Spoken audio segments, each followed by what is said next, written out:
1753 Lima, Casa Matusita, the curse that 3 centuries of Peruvian history documented, but no one could explain. In the heart of Lima, where Garcilaso de la Vega and España avenues cross like scars in the memory of a colonial city, stands a building that has defied the passage of 3 centuries. It is not its architecture that draws attention, but the silence that surrounds it. A silence that Lima's residents have learned to respect, whispering its name only when necessary. Casa Matusita, 1753. The year when Lima was the beating heart of the viceroyalty of Peru, a city where gold flowed like water from the Andean mountains to the ports that fed the Spanish Empire. It was an era of violent contrasts, vice-regal palaces competing in splendor with cathedrals, while on the cobblestone streets European merchants, subjugated indigenous people, and African slaves mingled under the watchful eye of the Holy Inquisition.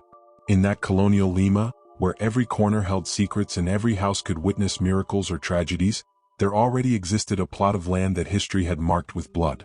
Centuries before the Spanish arrived, the ancient inhabitants of the region had consecrated that place as a center of religious worship.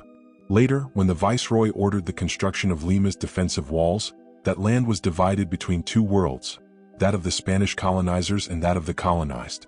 It was a place where energies concentrated, where the visible and invisible seemed to touch. It was in August of that year when Lima witnessed the arrival of a woman who would forever change the history of that cursed corner. Her name was Parvana Dervaspa, and her origin remains shrouded in mystery to this day.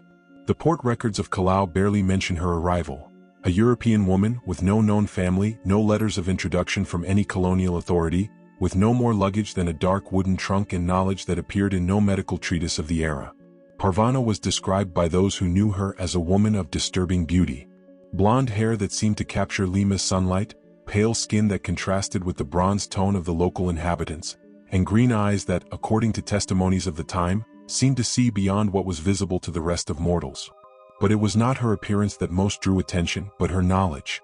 In an era when medicine was limited to bloodletting, purges, and prayers, Parvana arrived with remedies that defied all known logic.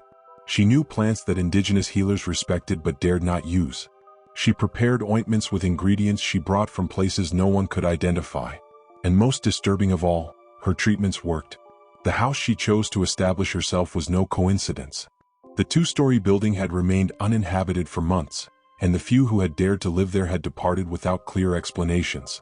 It was located exactly where the ancient wall had divided the city, at a point where, according to the oldest inhabitants, echoes of past times could be heard when the wind blew in a certain direction.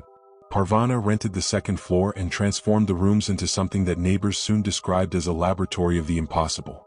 During the nights, a strange light emanated from the upper windows, not the yellowish glow of common candles, but something more bluish, colder. The aromas that escaped from the building were a bewildering mixture. Known herbs mixed with fragrances that seemed to come from distant lands, creating an atmosphere that altered the senses of those who passed nearby. The first to seek her services were the desperate. Mothers with dying children whom colonial medicine had given up on, merchants with diseases that surgeons didn't know how to name, even some members of noble families who arrived disguised in costume when night concealed their identities. And all, absolutely all, returned cured. But healing had a price that went beyond the gold that Parvana charged for her services. Those who visited her consultation on the 2nd floor described experiences that defied reason. Some spoke of having seen shadows move independently of their owners. Others swore they had heard voices in languages they didn't know, pronouncing words that resonated in their minds for days after treatment. It was Maria Josefa Sanchez de Mendoza, wife of a prosperous merchant, who would later testify before the Inquisition about her experience in the house. She had arrived with an illness that doctors had declared incurable, an ailment that was slowly consuming her and against which even the best physicians of Lima could do nothing. Parvana received her in a room illuminated by candles that gave off that characteristic bluish glow. During treatment, Maria Josefa claimed to have witnessed how the room's mirrors reflected not only her image, but additional figures that were not physically present. She described having felt cold hands touching her skin while Parvana prepared the remedy, hands that did not belong to the Persian healer. And most disturbing, during the healing process she had clearly heard her own name being pronounced by voices that seemed to come from the building's walls themselves. But Maria Josefa was completely cured.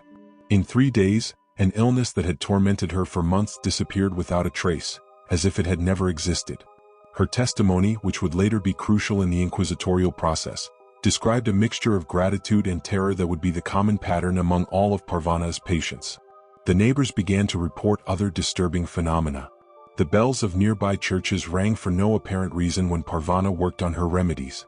Domestic animals refused to pass in front of the house, and horses reared when approaching the corner. Stranger still, several area residents claimed to have seen lights moving through the second floor during hours when they knew with certainty that Parvana was not in the building.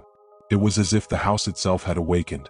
Father Francisco da Aloa, parish priest of the nearest church, documented in his personal chronicles an experience that would later become fundamental evidence against Parvana. One October night, while performing his evening prayers, he had observed from his window how the second floor of the healer's house was illuminated with that characteristic bluish light. But what he saw next defied his faith and reason. According to his testimony, translucent human figures moved through the illuminated rooms, figures that seemed to dance in circles while Parvana remained motionless in the center. Father Aloa described having felt a supernatural cold even from a distance, and assured that during that night, the crucifixes in his church were covered with inexplicable frost, despite Lima's warm climate. But perhaps the most disturbing event occurred in November of 1753, barely 3 months after Parvana's arrival in Lima. Don Carlos Mendoza y Sotomayor, a respected official of the viceroyalty, had approached Parvana to cure a mysterious ailment afflicting his youngest son. The treatment was successful, but Don Carlos returned terrified to his home with a story that would forever change Lima residents' perception of the healer's house.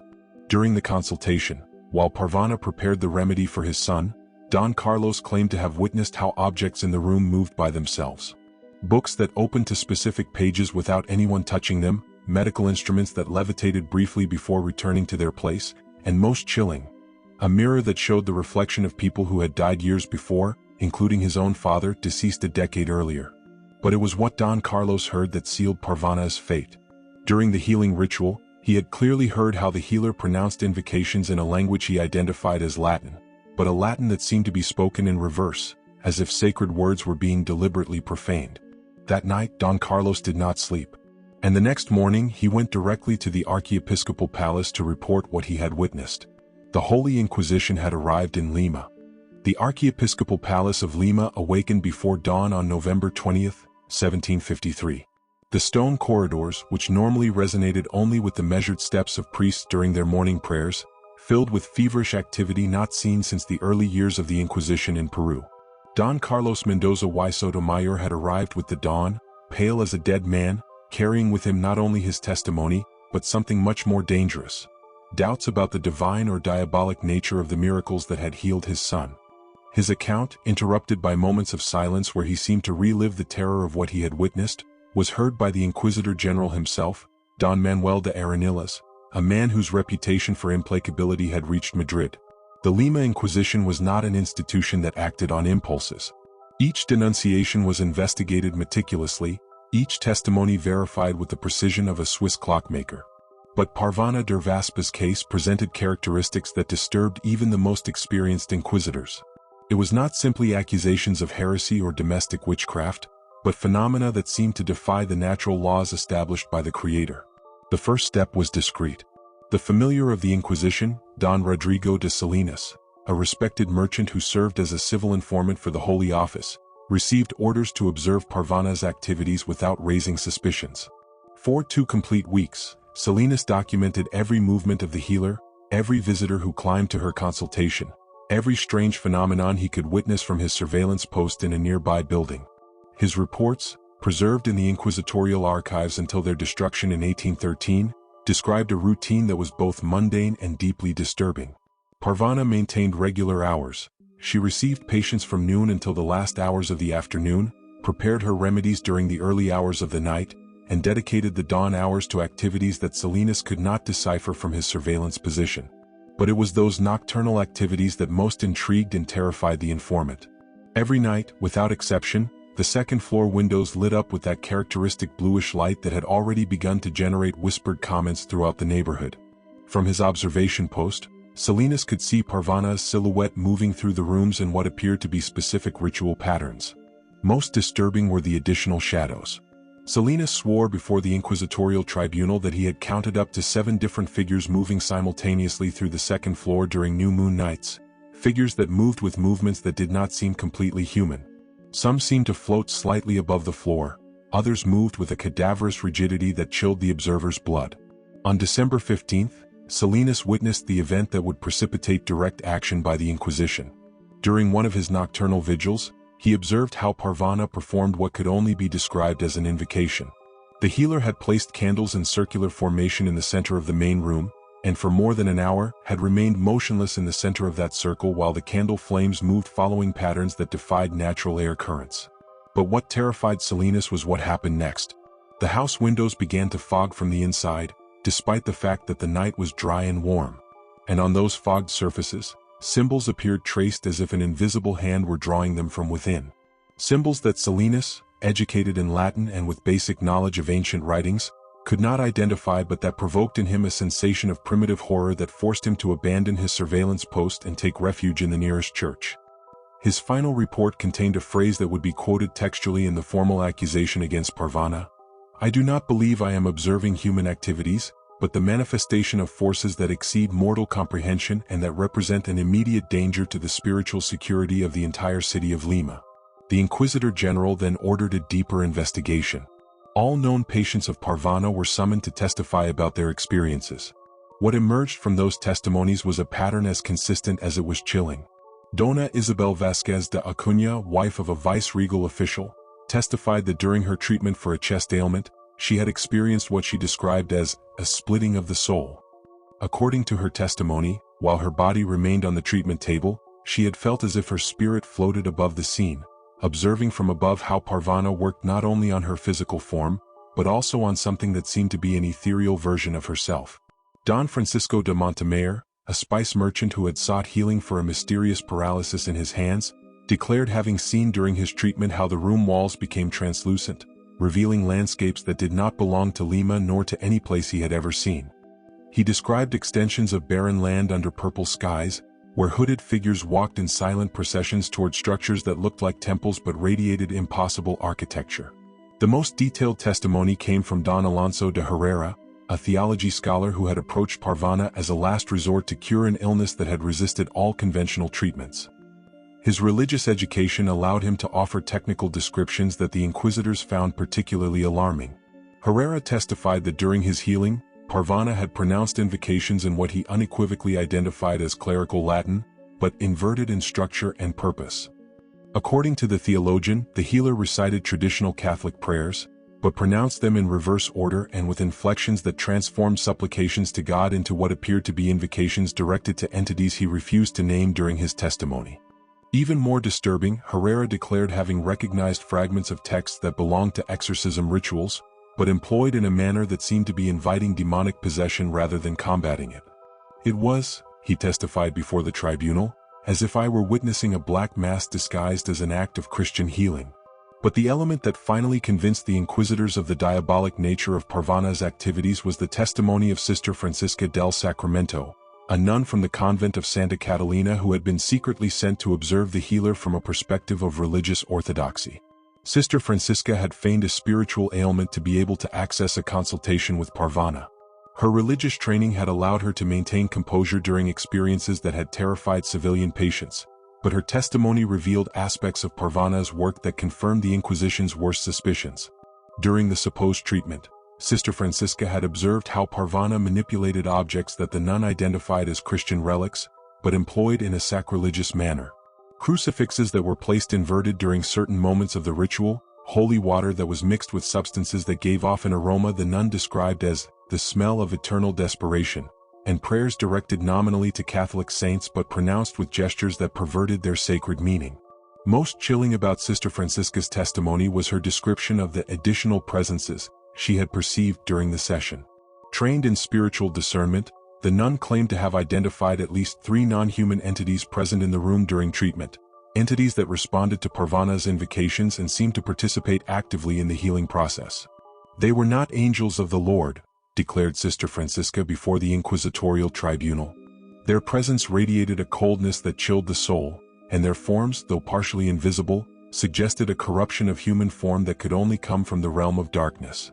The case against Parvana was strengthened when the inquisitors discovered that several of her cured patients had subsequently developed behaviors suggesting demonic influence. Maria Josefa Sanchez de Mendoza, despite her complete physical healing, had begun speaking in languages she had never learned during episodes of what appeared to be involuntary trances. Don Francisco de Montemayor had started having nocturnal visions of the impossible landscapes he had perceived during his treatment, visions so vivid that he had begun to doubt the reality of the physical world. More worrying still, several patients reported that after their healing, they could perceive invisible presences in their homes, presences that seemed to observe them constantly and manifested through small disturbing phenomena. Objects that changed places without explanation, whispering voices they couldn't locate, and a constant sensation of being evaluated by non-human intelligences. The Inquisitor General decided there was sufficient evidence to proceed with the arrest. The plan was meticulously prepared.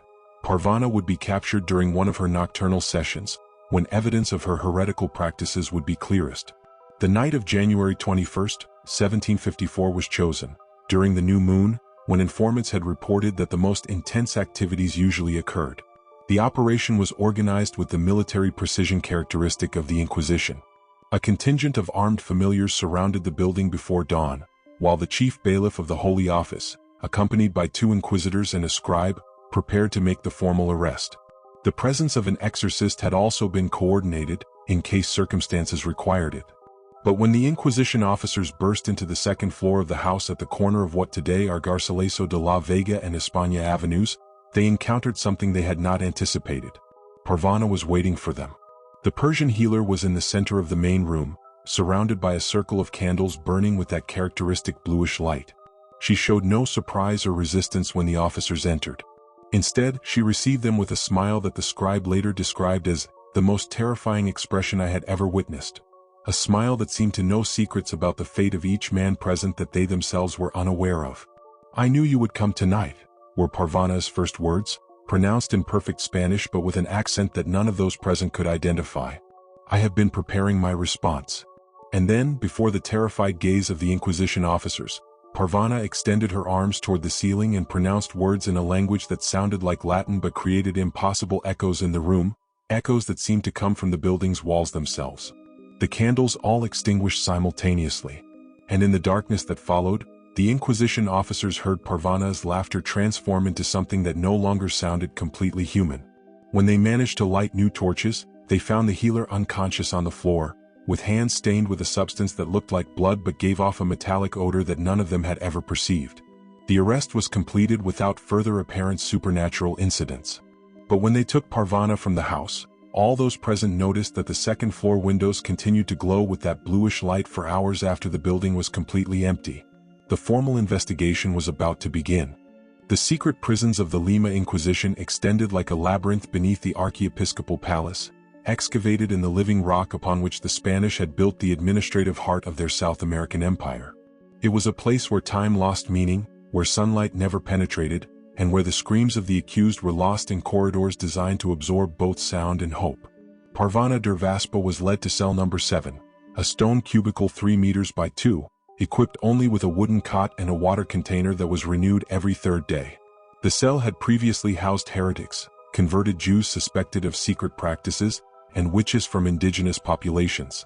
Its volcanic stone walls preserved desperate engravings from previous occupants, prayers in Latin, protective symbols, and names of loved ones they hoped never to see again.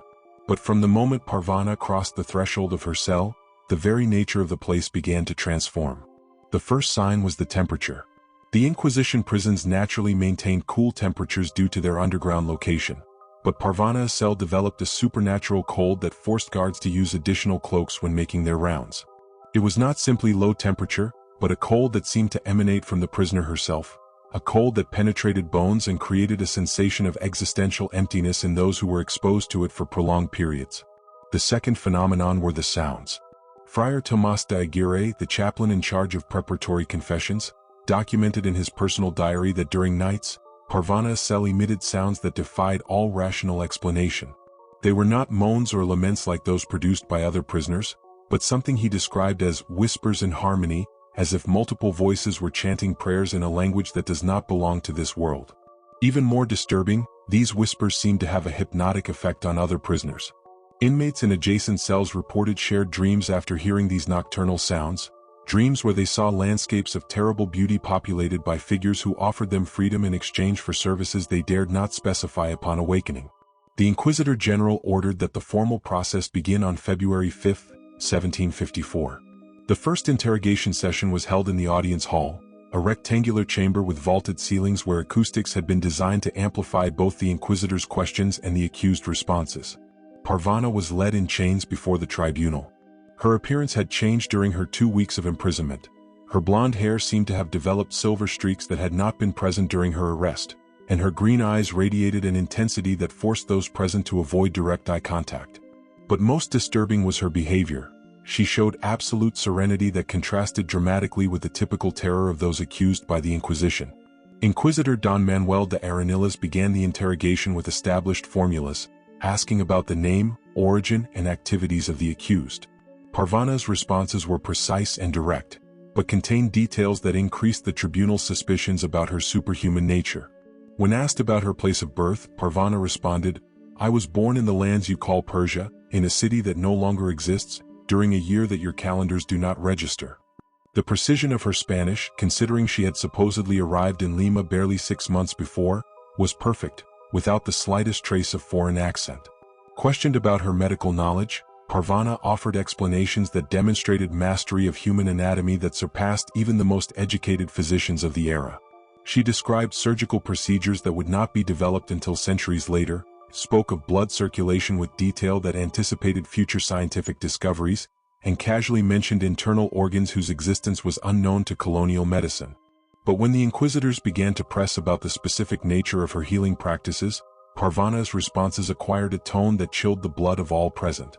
"My remedies work," she declared with a smile that the scribe described as beautiful and terrible simultaneously, "because I work with forces that you have chosen to ignore. The human body is not just flesh and bone, but a temporary receptacle for energies that come from dimensions your limited minds cannot conceive. I simply facilitate dialogue between those energies and physical matter." The prosecutor of the Holy Office, Dr. Geronimo de Valdez, then presented the collected evidence: patient testimonies, surveillance reports, and Sister Francisca's declarations. Each piece of evidence was read aloud, with the expectation that Parvana would show signs of repentance or at least recognize the gravity of the accusations. Instead, Parvana listened to each testimony with an expression of growing amusement. When Don Alonso de Herrera's declaration about inverted prayers was read, she laughed openly, a sound that resonated in the audience hall with echoes that seemed to multiply without apparent source. "The good theologian did not understand what he witnessed," commented Parvana when allowed to respond. "I was not inverting Christian prayers. I was employing formulations that predate your religion by millennia. What he heard as blasphemy was simply a sacred language that your faith has chosen to forget." The decisive moment came when the Inquisitor General directly asked if she had made pacts with demonic entities. Parvana's response completely transformed the atmosphere of the trial. "Demon," she repeated thoughtfully, as if considering the word for the first time. "Such a limited categorization. You divide the universe into simplistic concepts: good and evil, sacred and profane, divine and demonic. But reality is infinitely more complex. I work with intelligences that existed before your ancestors learned to light fire, entities that will continue to exist after your civilization is dust. If that makes them demons according to your limited theology, then yes, I am guilty of all charges." The silence that followed this declaration was interrupted by a phenomenon that no one in the hall could explain. The torches illuminating the chamber began to burn with bluish flames, the same supernatural light that had characterized Parvana's nocturnal activities in her house. The Inquisitor General immediately ordered the session suspended and the prisoner taken to the torture chamber. The Inquisition basements housed a collection of devices designed to extract confessions through systematic physical pain. The garrucha, which dislocated shoulders through pulleys and weights, the rack, which stretched the body until separating joints, and the water, which created the sensation of controlled drowning. Each method had been perfected during decades of use, and rarely did a prisoner resist more than one session without confessing completely. Parvana was first subjected to the garrucha. Her hands were tied behind her back and connected to a rope that passed through a pulley in the ceiling. Slowly, her body was lifted until all her weight concentrated on her dislocated shoulders. The procedure typically produced immediate screams and desperate confessions. Parvana remained silent. More disturbing still, the executioners noticed that although her body exhibited the expected physical signs of torture, her facial expression showed not pain, but a kind of contemplative ecstasy, as if she were experiencing something completely different from what her body suffered. After an hour without obtaining any confession, she was transferred to the rack. Her extremities were tied to the four ends of the device, and slowly began the stretching that normally destroyed joints within minutes. During this torment, Parvana did something that terrified all present. She began to speak. But she did not scream confessions or pleas for clemency. Instead, she recited what appeared to be complex mathematical formulas, describing geometric relationships of space that would not make sense to science until centuries later. Friar Tomás de Aguirre, present as a spiritual observer, documented that while Parvana's body was tortured, she seemed to be offering an academic lecture on the curvature of time and dimensional intersections accessible through extreme physical pain. Her words were technically precise but conceptually incomprehensible to 18th-century minds. The most disturbing element was that while she spoke, the temperature of the torture chamber began to drop dramatically. The executioners, accustomed to heat generated by torches and physical effort, found themselves working in conditions they described as tomb cold in the middle of Lima summer. After 3 hours of torment without obtaining a traditional confession, the Inquisitor General ordered the final method: water. Parvana was immobilized on an inclined table, her head was covered with cloth, and controlled pouring of water that simulates drowning began. During this procedure, something occurred that no Inquisition official had ever witnessed. While water fell on her face, Parvana continued speaking clearly, as if the cloth and liquid were not present. Her words, audible to everyone in the chamber, were not pleas for clemency but specific predictions. "The man operating the Garucha," she said with a voice that resonated impossibly clear despite the water, "will die drowning in his own blood during the next full moon." Addressing the chief executioner, she continued, "Your children will be born marked with signs that will make their own mothers fear them." And to the present Inquisitor, "Your faith will become terror when you wake every night seeing my face on the ceiling of your cell." Each prediction was pronounced with specific temporal precision and details that demonstrated impossible knowledge of the private lives of those present. After 6 hours of continuous torture without obtaining a confession of repentance, the Inquisitor General made an unprecedented decision: declare that Parvana had confessed through her responses during the initial interrogation, and proceed directly to sentencing. On July 21, 1754, Parvana Dervaspa was declared guilty of heresy, witchcraft and pact with demonic forces. The sentence was death by burning, to be executed in Lima's Plaza Mayor as a public warning about the dangers of departing from the Catholic faith. News of the execution spread through Lima like wildfire. Never before had an accused which demonstrated such evident powers during her trial, and rumors about phenomena occurring during her imprisonment had filtered to the general population despite Inquisition efforts to keep the case secret. The day of execution, July 26, 1754, dawned with unusual fog covering the entire city of Lima.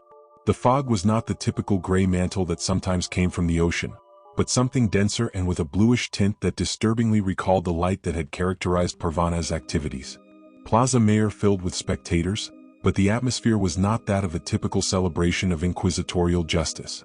There was palpable tension in the air, a sensation that the entire city was holding its breath in anticipation of events that would exceed a normal execution.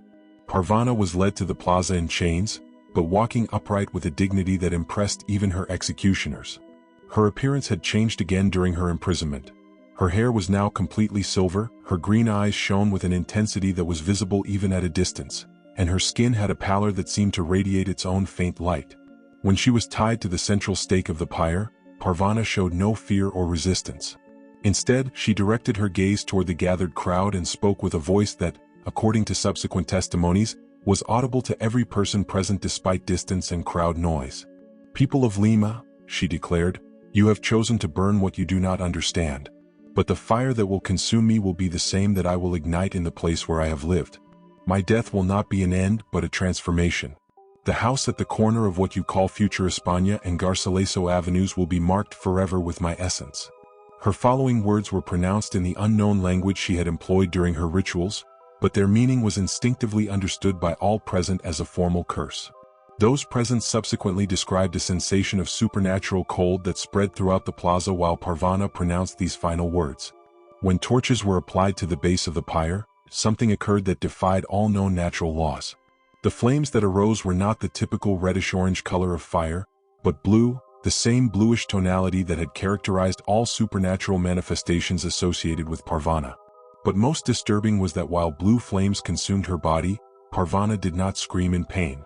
Instead, her voice continued audible above the fire's roar, reciting what appeared to be specific instructions directed to invisible entities.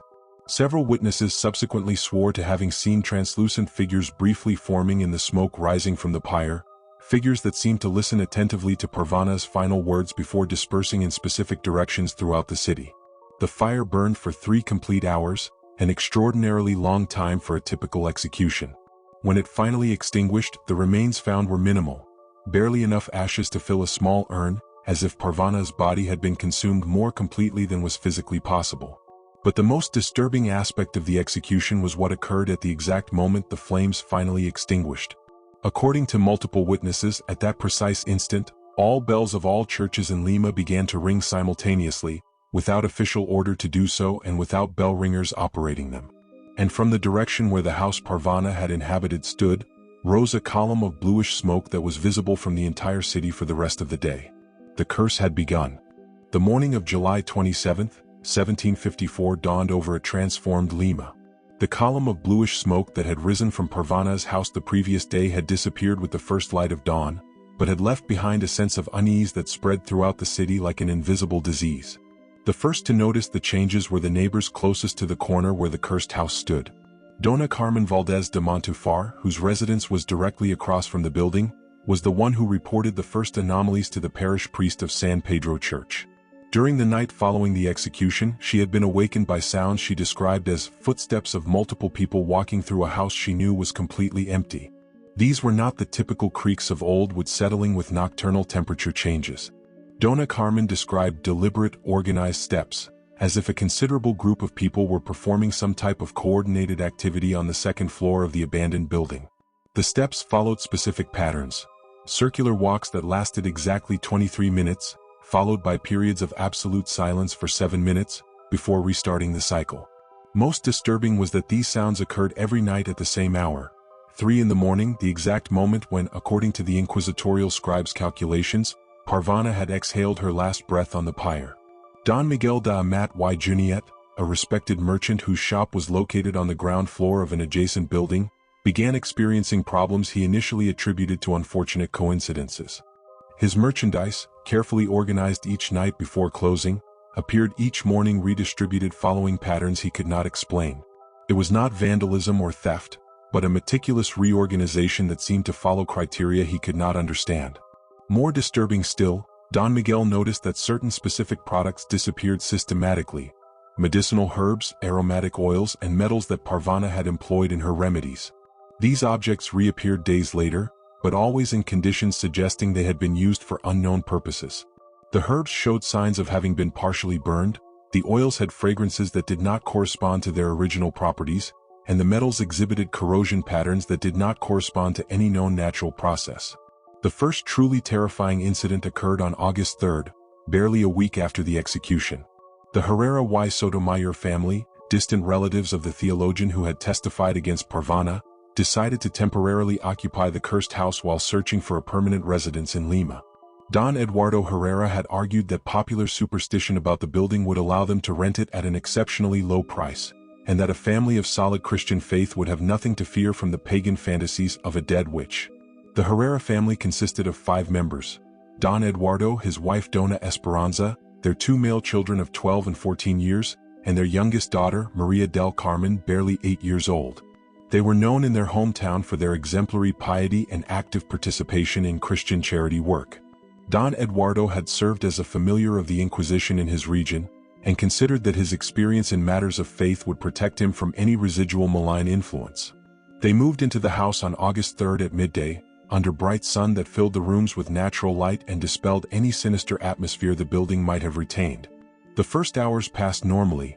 They unpacked their belongings, organized the basic furniture they had brought, and established domestic routines that were familiar to them.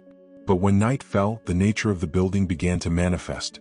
The first signs were subtle. Dona Esperanza noticed that candles consumed at an abnormally rapid rate, as if the house's air had properties that accelerated combustion. The flames burned with unusual intensity but with heat that seemed to be absorbed by the walls before it could effectively warm the rooms. The children reported shared dreams, something that had never occurred previously in the family. All three siblings described the same nocturnal scenario. A woman with silver hair who visited them in their dreams, not threatening but educational, showing them landscapes of impossible beauty while teaching them words in a language they could not remember upon awakening but seemed to understand perfectly during the dream. Don Eduardo initially dismissed these reports as products of childish imagination stimulated by stories circulating about the house. But his perspective changed radically during the second night of their stay. At approximately 2 in the morning, Don Eduardo was awakened by sounds coming from the upper floor. Remembering that his family had decided to occupy only the ground floor until they became completely familiar with the building, he went up to investigate, carrying a torch and his sword in case of intruders. What he found on the second floor defied all rational explanation. The main room, which they had carefully inspected during the day and which was completely empty, now contained furniture that did not belong to the Herrera family. A circular table of dark wood occupied the center of the space, surrounded by chairs whose design did not correspond to any architectural style Don Eduardo could identify. On the table were objects he immediately recognized as instruments similar to those he had seen confiscated from Parvana's house. Metal containers with intricate engravings, glass flasks containing liquids of impossible colors, and books open to pages showing diagrams that seemed like maps of places that did not exist in any known geography. But most disturbing was that all these objects projected shadows that did not correspond to their physical forms. The shadows seemed to belong to completely different objects, creating a landscape of silhouettes that suggested the presence of elements Don Eduardo could not perceive directly. When he approached to examine one of the open books more closely, the pages began to turn by themselves, as if an invisible hand were searching for a specific section. The book stopped at a page containing a diagram that Don Eduardo recognized with horror. It was a detailed architectural plan of the house where he was located, but showing additional rooms that did not physically exist and passages that connected the building with underground structures extending throughout the city of Lima. At that moment, Don Eduardo heard a familiar voice. It was Parvana's voice, not screaming or threatening, but speaking in the educational tone that patients had described during the trial. The voice seemed to come from multiple directions simultaneously, as if the walls themselves were speaking. "Don Eduardo," said the voice with perfect clarity, "I have been waiting for someone with your background in inquisitorial matters to visit my house. You have the necessary preparation to understand what you are witnessing." Don Eduardo tried to respond, but discovered that his voice had completely disappeared. It was not that he was too terrified to speak. He simply no longer possessed the physical capacity to produce sounds. "You do not need to speak," continued Parvana's voice. "Our communication will be more direct. I want you to understand the real nature of what your Inquisition considered heresy. The instruments you saw in my possession were not tools of witchcraft, but technology developed by civilizations that preceded yours by millennia. What you interpreted as magic was simply science applied from perspectives your colonial minds could not process." While she spoke, the room began to transform. The walls became translucent, revealing landscapes that extended infinitely in all directions. Don Eduardo could see cities built with architecture following impossible geometric principles, populated by beings that maintained vaguely humanoid forms but exhibited characteristics suggesting evolutions in directions the human species had never explored. "My curse," continued Parvana, "is not revenge but education. This house will serve as a contact point between your limited reality and the dimensions I have learned to navigate. Each family that lives here will be gradually exposed to truths that will expand their understanding of what you call reality." Don Eduardo was then subjected to an experience he would later find impossible to describe completely. His consciousness was temporarily separated from his physical body, allowing him to observe from an external perspective not only the room where he was located, but the entire city of Lima simultaneously. He could see the network of energetic connections that united all buildings, all people, all events occurring in the city as if they were part of a single, complex organism. From this expanded perspective, he understood that the house was not simply a haunted building, but an observation node from which non-human intelligences studied human behavior and development. Parvana's execution had not been an end, but a transformation that had converted her individual consciousness into part of a network of entities that monitored the progress of multiple intelligent species through parallel dimensions.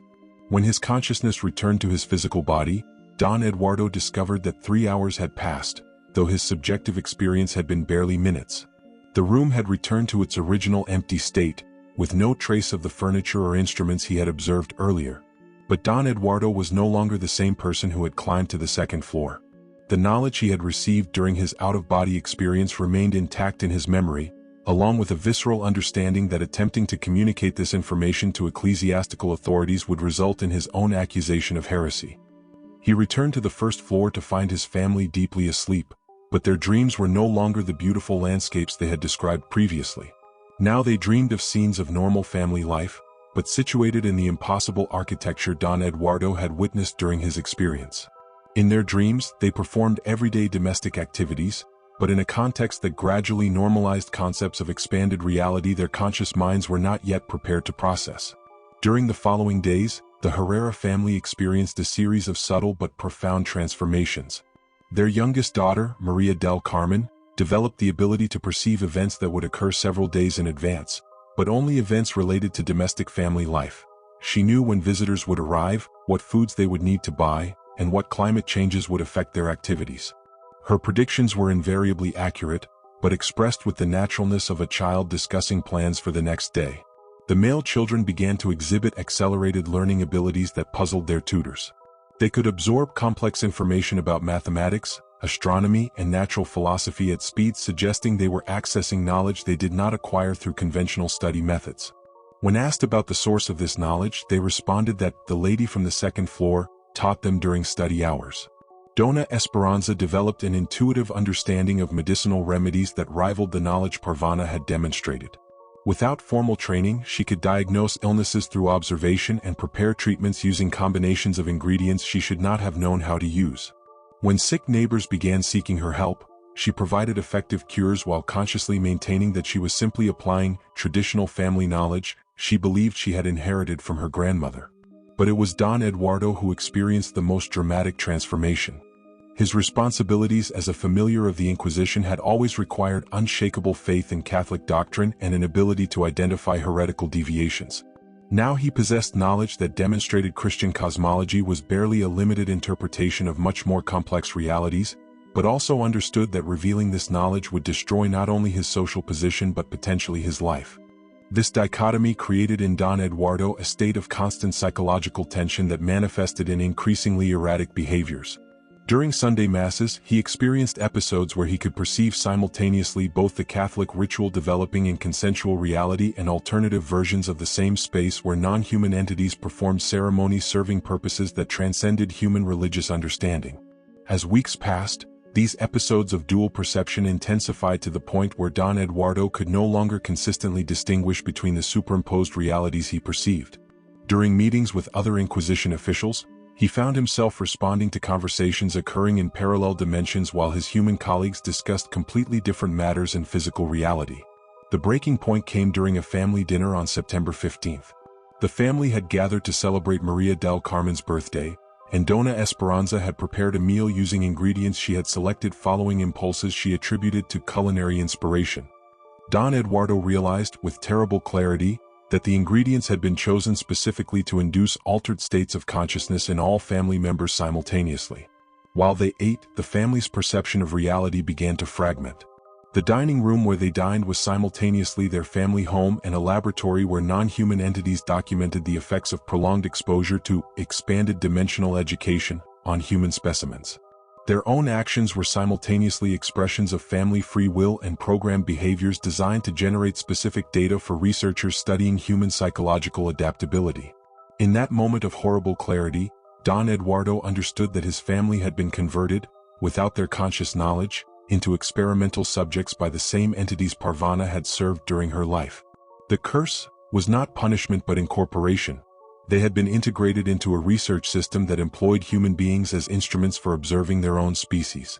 That night, while his family slept with dreams he now knew were being monitored and analyzed by non-human intelligences, Don Eduardo made the decision that would define the future fate of Casa Matusita. He wrote a letter addressed to the Inquisitor General, completely confessing his experiences in the house and requesting that the building be consecrated again and permanently sealed to prevent other families from experiencing the same transformation. But while he wrote, he realized that the words appearing on paper did not correspond exactly to his conscious intentions. His hands wrote automatically, producing a document that recommended the house be declared temporarily uninhabitable for public health reasons, but maintained available for additional studies on residual phenomena of heretical activity. At dawn on September 16th, the Herrera family abandoned Casa Matusita. But they did not return to their hometown as they had originally planned. Instead, they established themselves permanently in Lima, in a residence located exactly 3 blocks from the cursed house, from where they could maintain visual observation of the building while continuing to experience attenuated versions of the phenomena that had characterized their direct stay in the property. Don Eduardo never sent the letter he had written to the Inquisitor General. Instead, he burned it in a private ceremony he performed following impulses he could not rationally explain. The ashes were scattered in the garden of his new residence, where plants with medicinal properties would later grow that Dona Esperanza would use to continue the healing practices she had developed during her time in the house. Casa Matusita remained officially empty, but neighbors reported that the bluish lights continued appearing in the second-floor windows each night, and that the organized footsteps Dona Carmen had initially described now followed more complex patterns suggesting the number of invisible residents had increased. Parvana's curse was expanding. The official records of Casa Matusita during the 19th century are fragmentary, but the stories that have survived in Lima's popular memory create a mosaic of horror that transcends formal documentation. Between 1850 and 1900, the building changed owners with a frequency that defied all commercial logic, and each change of possession was preceded by events that new owners initially dismissed as popular superstition. The most documented and disturbing case occurred in 1873, when a family of Japanese immigrants, the Nakamuras, rented the entire building to establish both their family residence and an Asian products import business. The choice of Casa Matusita was not accidental. The exceptionally low rental price fit perfectly with the limited resources of a family that had arrived in Peru hoping to build a new life far from the social transformations occurring in their native Japan. Hiroshi Nakamura was an experienced merchant of 42 years who had briefly served as a samurai before the reforms that had transformed his country. His wife, Miyuki, was an educated woman who had learned Spanish with remarkable fluency during their journey to South America.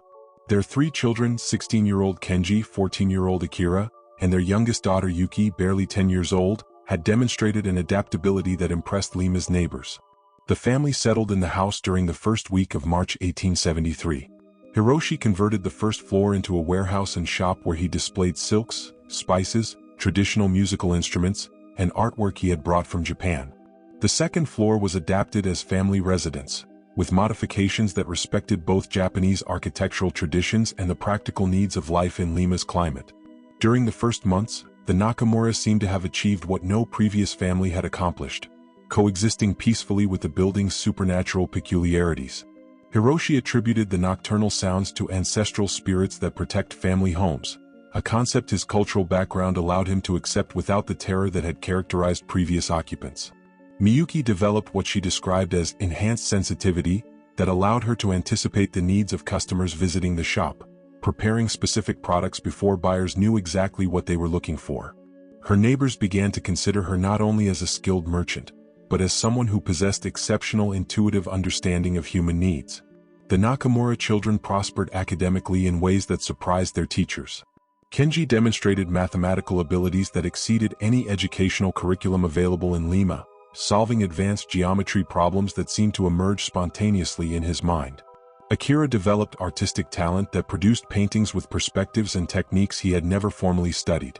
Yuki began to exhibit perfect memory for historical events she had never read about, describing with precision details about Peruvian history that impressed even specialized academics.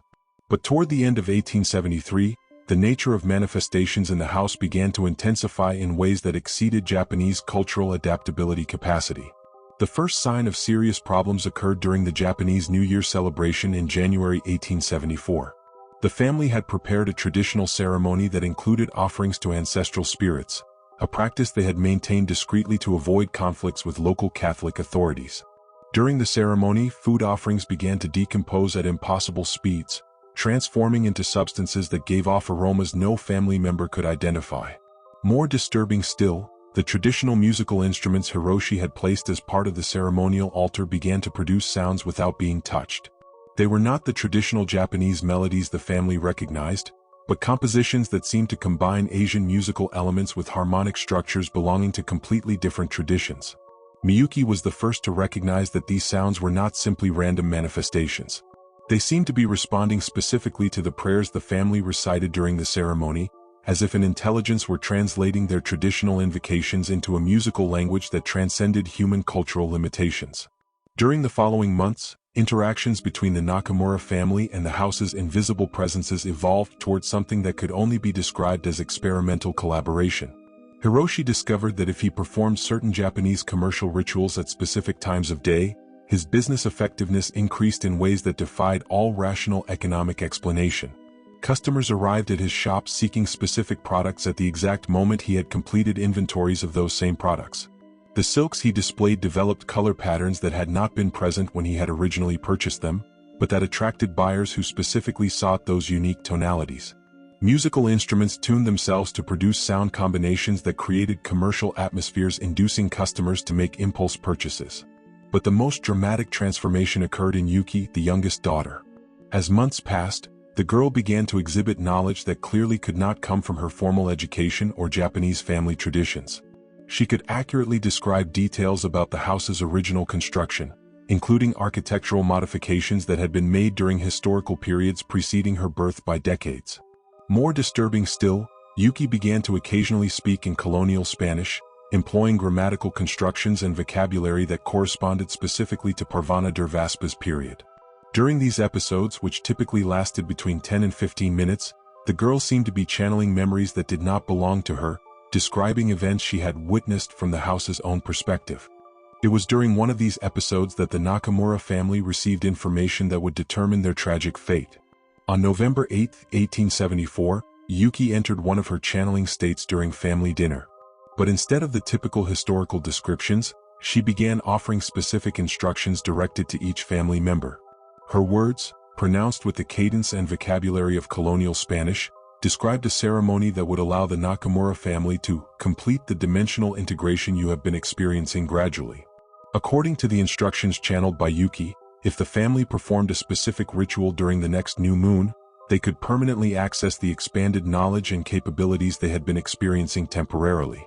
The process required each family member to contribute a cultural identity sacrifice that would demonstrate their commitment to the transformation being offered to them. Hiroshi, who had observed how supernatural manifestations had consistently benefited his family during their time in the house, interpreted these instructions as an opportunity to permanently secure the advantages they had been experiencing. Miyuki, whose intuitive commercial abilities had elevated the family business success to levels exceeding their most optimistic expectations, supported the decision to proceed with the ritual. The older children, Kenji and Akira, had developed psychological dependence on the enhanced intellectual capabilities they experienced in the house. The prospect of losing this expanded knowledge if the family decided to move to another location motivated them to enthusiastically accept the proposal of permanent dimensional integration. Only Yuki, during her periods of normal consciousness, expressed concerns about the ritual. But her worries were dismissed by the rest of the family as understandable but immature, resulting from her age and lack of perspective on the long-term implications of the opportunities being presented to them. The ceremony was scheduled for the night of November 22, 1874. The channeled instructions specified that the ritual must be performed on the second floor, in the room where Parvana had conducted her healing activities, using elements representing both the family's Japanese cultural heritage and their adaptation to Peruvian reality.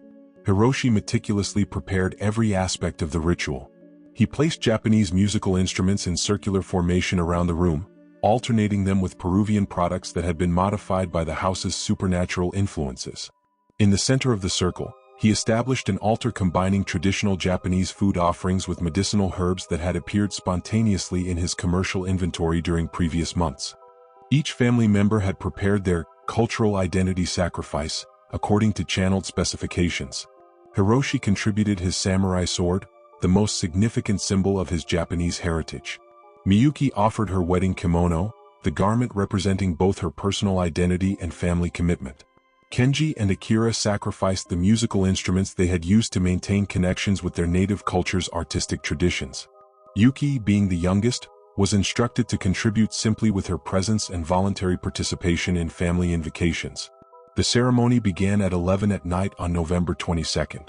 During the first hour, the ritual proceeded according to channeled instructions. The family recited invocations combining traditional Japanese prayers with colonial Spanish phrases Yuki had learned during her channeling episodes. Objects offered as sacrifices began to exhibit physical modifications, confirming the process was functioning as planned. Hiroshi's sword developed engraving patterns that had not been present previously, designs that seemed to combine traditional samurai motifs with symbols corresponding to pre-Columbian Peruvian cultures. Miyuki's kimono gradually changed color, transforming from its original blue silk to tonalities reflecting the bluish light spectrums that had characterized Parvana's manifestations. But as the ritual progressed toward its second hour, effects began to exceed the family's expectations. Musical instruments that had been producing harmonious melodies began to generate sounds causing physical pain to participants. Food offerings not only decomposed, but transformed into substances giving off vapors that altered reality perception in ways the family had not anticipated. More alarming, physical modifications that had begun with sacrificed objects started manifesting in family members' bodies. Hiroshi developed marks on his skin corresponding exactly to the new engravings on his sword. Miyuki experienced changes in her hair pigmentation reflecting the chromatic transformations of her kimono. Kenji and Akira began to experience what they could only describe as consciousness expansion, that they initially interpreted as the ritual's desired result. They could perceive simultaneously multiple versions of the room where they were located, versions that seemed to exist in different temporal moments.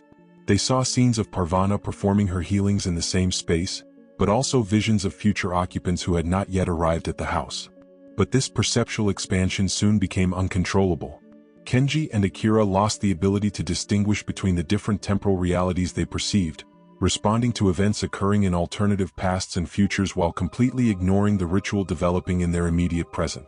It was then that Hiroshi realized the cultural identity sacrifice did not mean renouncing objects representative of their Japanese heritage, but renouncing their individual human identity to become components of the collective entity that had absorbed Parvana after her execution. In a moment of terrible clarity, he understood that his family was not being dimensionally integrated, but assimilated as study specimens by intelligences that employed Casa Matusita as a laboratory for research on human psychological malleability. But by then the process was already irreversible. The final transformation occurred during the last hours of the night of November 22nd. Each Nakamura family member experienced a consciousness separation that divided them between their original human identities and the modified versions they had been developing during their residence in the house. Their physical bodies remained in the second-floor room, but their consciousnesses were distributed through the multiple temporal dimensions Kenji and Akira had begun to perceive during the ritual. They became simultaneously observers of their own assimilation and active components of the intelligence network that monitored human activities from Casa Matusita. Neighbors reported that during the weeks following November 22nd, the Nakamura's shop continued operating normally. Customers were attended by family members who appeared completely normal, but who demonstrated knowledge about buyers' needs and preferences that exceeded even the intuitive abilities Miyuki had previously developed. However, these family members operating the business were not exactly the original Nakamuras. They were modified versions that maintained the family's memories and personalities, but now served as interfaces between the entities controlling the house and Lima's human population. The official disappearance of the Nakamura family was not reported until January 1875, when commercial authorities noticed irregularities in the shop's import records. An investigation revealed that the business had continued operating for months without placing new merchandise orders, but maintaining inventory that seemed to renew spontaneously. When authorities finally entered the second floor of the house to conduct a formal inspection, they found the room completely empty. There were no traces of recent occupation, no family belongings, no evidence that the family had ever resided there. But the musical instruments that had formed part of the final ritual remained in the room, organized in the same circle Hiroshi had established for the ceremony. These instruments continued producing melodies for years afterward, melodies that incorporated Japanese musical elements but followed compositional structures that did not correspond to any known human cultural tradition. The Nakamura family case established Casa Matusita's definitive reputation as a place where families did not simply disappear, but were transformed into something that was no longer completely human.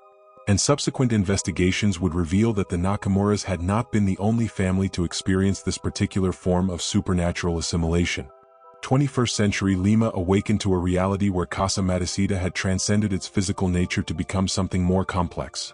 A cultural symbol that embodied the fears, hopes, and deepest questions of a society that had learned to coexist with mysteries that modern science still could not completely explain.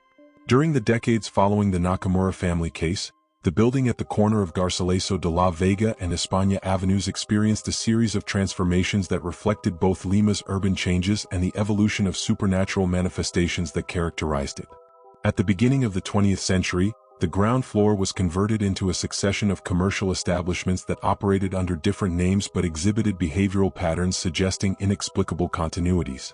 The Matusita store, which gave the building its definitive name, operated from 1905 to 1998 as a hardware business specializing in tools and materials for construction and domestic repair. Successive owners reported levels of commercial success that exceeded all reasonable economic projections, but also experienced phenomena that forced them to establish operational protocols that had no precedence in any other Lima business. Matusita store employees developed the practice of never accessing the second floor during work hours, not by official prohibition but by an unverbalized consensus that emerged naturally after a few days of working in the establishment.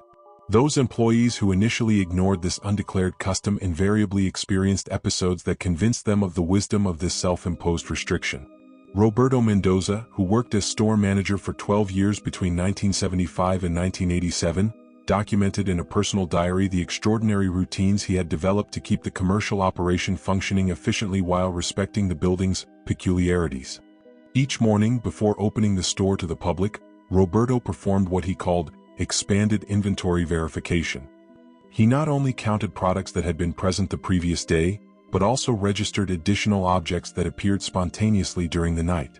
These additional products never appeared in his official orders to suppliers, but invariably corresponded exactly to items customers would specifically seek during that day. More intriguing still, Roberto discovered that if he organized these spontaneous products following impulses he described as intuitive suggestions, sales effectiveness increased dramatically. Customers were naturally directed toward the products they needed, as if the store's physical design were being invisibly reorganized to optimize each commercial transaction. During the 1980s, Casa Matusita's reputation as a place of paranormal phenomena attracted attention from researchers employing methodologies that combined traditional scientific approaches with techniques developed specifically for studying anomalies that did not fit conventional reality models. Dr. Carlos Hernandez Montoya, a psychologist specializing in altered perception phenomena, conducted between 1982 and 1985 the most systematic investigation ever performed on Casa Matusita's manifestations. His team employed audio and video recording equipment, temperature and electromagnetic field meters, and observation protocols designed to objectively document events that resisted explanation according to established scientific paradigms. Dr. Hernandez's investigation results were published in 1986 in a monograph titled Persistent Perceptual Anomalies, a case study on altered consensual reality phenomena in controlled urban environment. The study's conclusions were so disturbing that the Universidad Nacional Mayor de San Marcos, which had initially sponsored the research, officially distanced itself from the resulting publications. According to Dr. Hernandez, measurement equipment employed during the investigation consistently registered data violating fundamental physical principles. Audio recordings captured conversations in languages consulting linguists could not identify, but that demonstrated coherent grammatical structures and extensive vocabularies suggesting completely developed communication systems. Temperature measurements revealed microclimates within the building that did not correspond to any identifiable heat or cooling source. Certain areas of the second floor maintained temperatures varying up to 20 degrees Celsius from adjacent zones, without physical barriers that could explain these differences. But the most disturbing findings were electromagnetic field records. Instruments detected electromagnetic activity patterns exhibiting characteristics Dr. Hernandez described as organizational intelligence. Fields did not fluctuate randomly, but responded specifically to researchers' presence and activities, creating configurations that seemed designed to facilitate or impede access to different building areas according to criteria the team could not decipher. During a nocturnal observation session on October 15, 1983, Dr. Hernandez's team witnessed what they described as manifestation of autonomous architectural intelligence. The second-floor rooms seemed to physically reorganize during a 4-hour observation period, with walls gradually displacing to create spatial configurations that did not correspond to the building's original architectural plans. This reorganization was not optical illusion or result of defective equipment. Researchers documented transformations using multiple independent measurement systems, and changes remained stable for several weeks before gradually reverting to the original configuration. Dr. Hernandez concluded that Casa Matusita exhibited characteristics suggesting the building had developed a form of collective consciousness that employed physical manifestations to interact with human occupants according to agendas exceeding contemporary scientific understanding. During the 1990s, urban changes transformed Casa Matusita's immediate environment in ways that intensified both its physical isolation and cultural prominence. Commercial developments emerging in the area converted the building into an architectural anomaly, contrasting dramatically with the modern structures surrounding it. Paradoxically, this urban integration increased the number of people experiencing phenomena associated with the house without necessarily residing in it. Office workers employed in nearby buildings began reporting shared dreams involving scenarios specifically situated in Casa Matusita's second-floor rooms. These dreams were not nightmares, but experiences dreamers described as educational, providing them knowledge about aspects of Peruvian history they had not previously studied.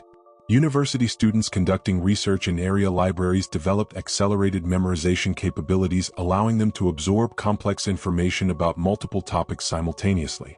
When asked about study techniques they employed, they invariably mentioned having learned mental organization methods during dreams occurring in an old house near their study locations. At the beginning of the 21st century, Casa Matusita had evolved towards something transcending its original function as residential or commercial building. It had become what urban anthropologists described as a cultural convergence point, where Lima's historical narratives concentrated in forms influencing the city's collective identity. In 2016, Lima's municipality ordered demolition of the building's second floor for structural safety reasons. The decision was received by Lima's population with a mixture of relief and unease, reflecting the complex relationship the city had developed with its most famous building. Demolition was carried out during a 3-week period in March 2016. Construction workers reported experiences during the demolition process, confirming that manifestations associated with Casa Matusita had not diminished after more than 2.5 centuries. Tools employed for demolition functioned erratically, presenting mechanical failures technicians could not explain. Materials removed during demolition exhibited physical characteristics not corresponding to typical construction materials of the colonial period. Wood was significantly denser than expected.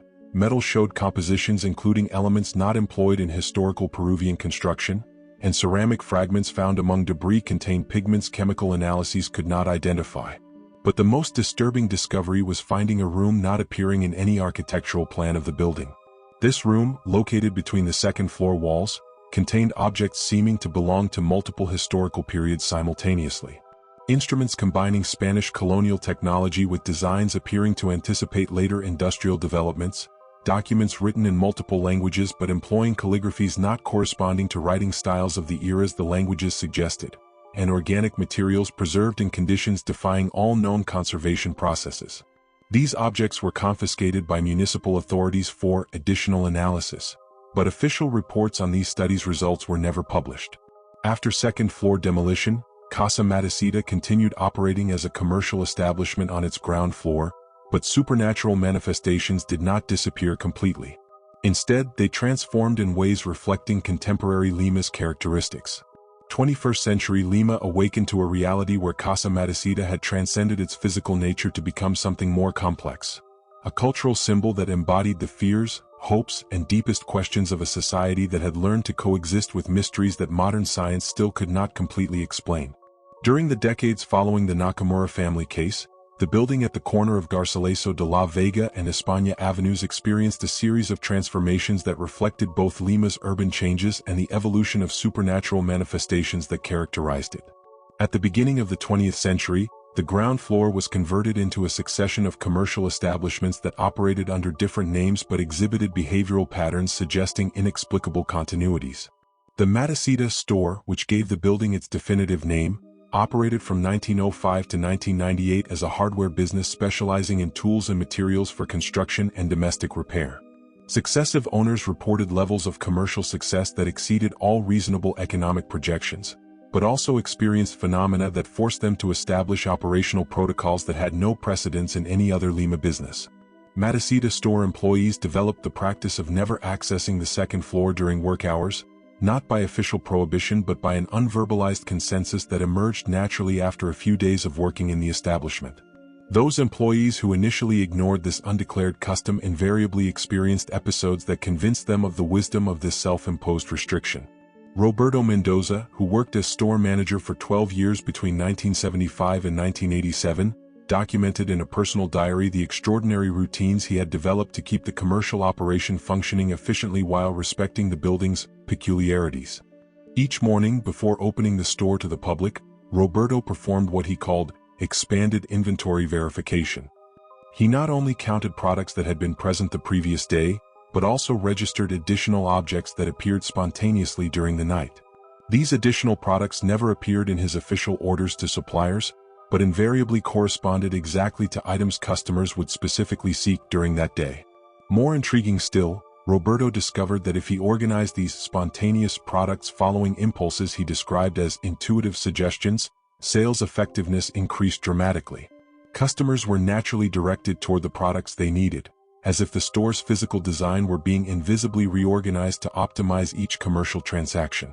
During the 1980s, Casa Matusita's reputation as a place of paranormal phenomena attracted attention from researchers employing methodologies that combined traditional scientific approaches with techniques developed specifically for studying anomalies that did not fit conventional reality models. Dr. Carlos Hernandez Montoya, a psychologist specializing in altered perception phenomena, conducted between 1982 and 1985 the most systematic investigation ever performed on Casa Matusita's manifestations. His team employed audio and video recording equipment, temperature and electromagnetic field meters, and observation protocols designed to objectively document events that resisted explanation according to established scientific paradigms. Dr. Hernandez's investigation results were published in 1986 in a monograph titled Persistent Perceptual Anomalies, a case study on altered consensual reality phenomena in controlled urban environment. The study's conclusions were so disturbing that the Universidad Nacional Mayor de San Marcos, which had initially sponsored the research, officially distanced itself from the resulting publications. According to Dr. Hernandez, measurement equipment employed during the investigation consistently registered data violating fundamental physical principles. Audio recordings captured conversations in languages consulting linguists could not identify, but that demonstrated coherent grammatical structures and extensive vocabularies suggesting completely developed communication systems.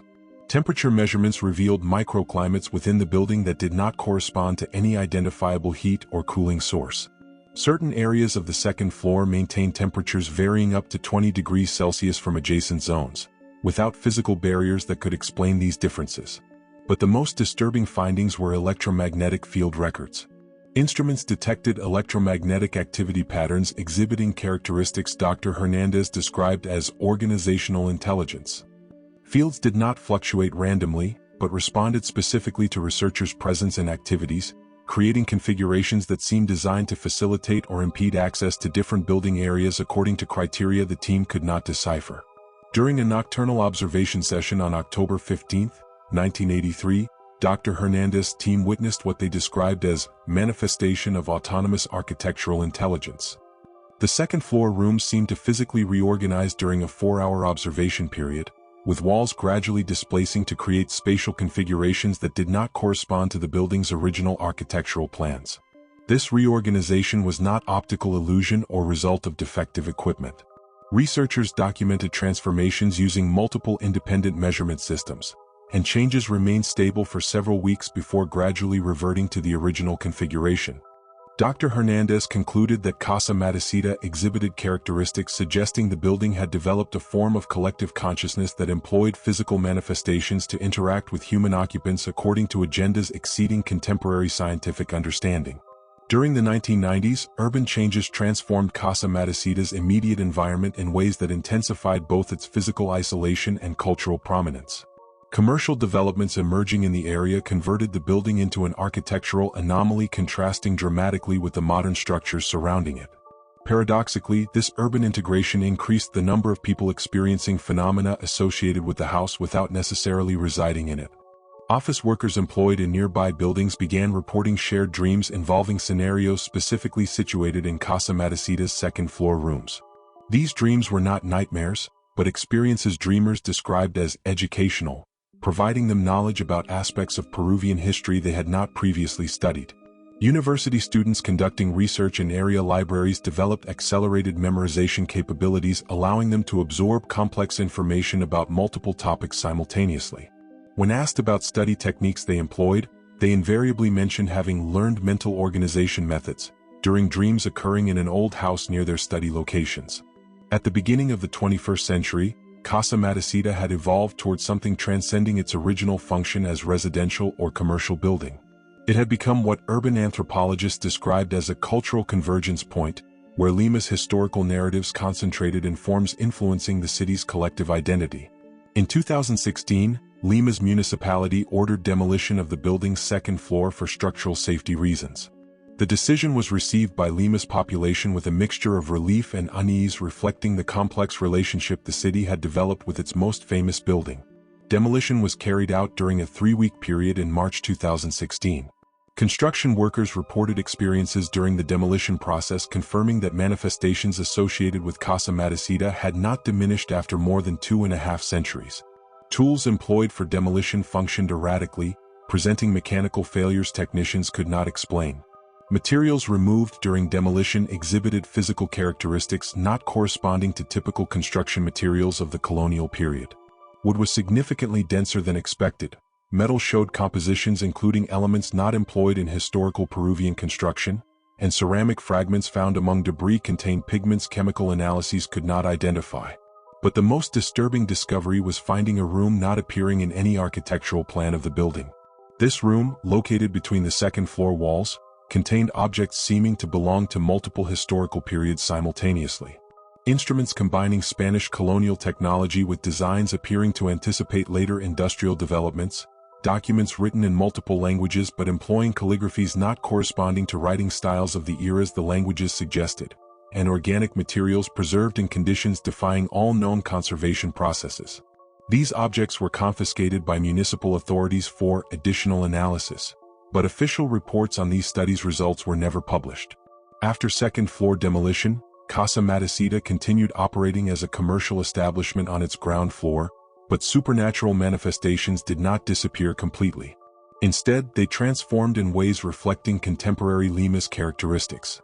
Phenomena no longer concentrated exclusively in the building itself, but distributed through the network of people who had direct or indirect contact with the house during previous decades. Former Matusita store employees, researchers who had studied the building, and area residents experienced attenuated versions of phenomena that had historically characterized the house. These individuals developed capabilities they described as expanded perceptions, allowing them to anticipate future events related to Lima's urban development, intuitively understand other people's needs, and access knowledge about the city's history they had not acquired through conventional means. In 2024, Casa Matusita exists as a cultural symbol transcending its physical reality. The ground floor continues operating as a commercial establishment, but the building has acquired status in Lima's collective consciousness that converts it into something more than a simple geographical location. For many Lima inhabitants, Casa Matusita represents the persistence of mysteries that urban modernization has not been able to eliminate. It is a reminder that the city's history includes elements exceeding official narratives, and that technological progress does not necessarily provide explanations for all phenomena characterizing human experience. For others, the house symbolizes collective imagination's capacity to create realities influencing individual and social behavior in ways that may be more powerful than historically documented facts.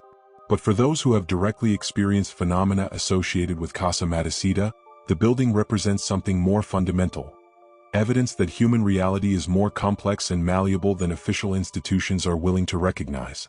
3 centuries after Parvana Durvaspa's arrival in Lima, the central question about Casa Matusita remains without definitive answer. What forces transformed an ordinary colonial building into the site of phenomena that have resisted scientific explanation for generations? Theories abound. Some researchers propose that the house functions as a kind of dimensional recorder that preserves impressions of traumatic events and reproduces them under specific conditions.